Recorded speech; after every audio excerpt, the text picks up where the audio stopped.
G'day guys, Lemon Eating Cow here, and today I am back with some more Monster Hunter World gameplay, and this time I'm going to show you how to capture a monster, or the process of capturing a monster. Now I'm currently on a new investigation mission for Monster Hunter World, and this one has us tasked with capturing the Great Jaguarus. Now this is a pretty easy quest, and it is one of the more introductory quests to this whole capture system, but before this point they don't really tell you much at all about the capture system, so I'm going to walk you through it a little bit now and go over the basics of it. So in these early missions they will give you the supplies you need to capture the monster. So if you check this supply box at the camp, you will actually get an easy shock trap, which you need to trap the monster, of course, and also some easy tranq bombs. Now the tranq bombs are the things that you're actually going to be throwing at the monster to put it asleep and capture it once it's in a trap.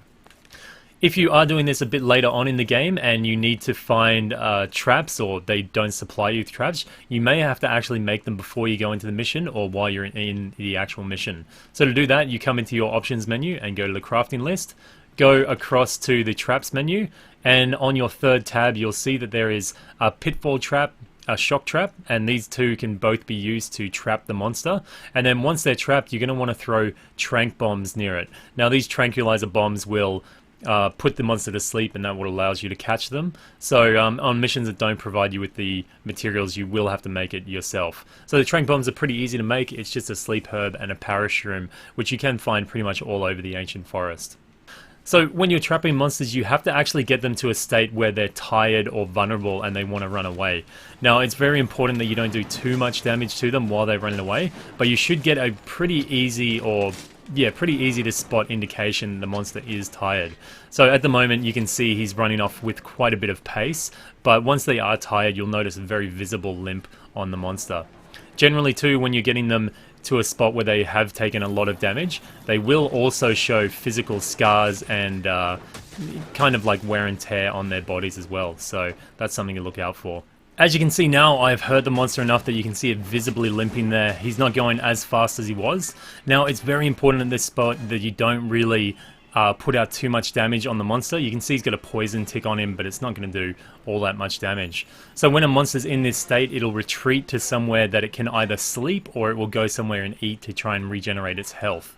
So at this point the best idea is just to kind of fall back a little bit and wait for it to go to its resting place. Now most monsters will always go to the same resting place. Some monsters will go to various places and eat, but if a monster is going to sleep, they'll always go to the same den or hideout to sleep. So when they're sleeping, it's a great opportunity to put down a trap. You can pretty much go right up to the monster and you're not going to wake it.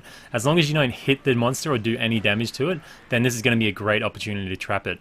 So we're going to select the easy shock trap, or whatever trap you do have in your inventory, and all we have to do is put it down on the monster, and as soon as we do that, we're going to select that tranquilizer bomb.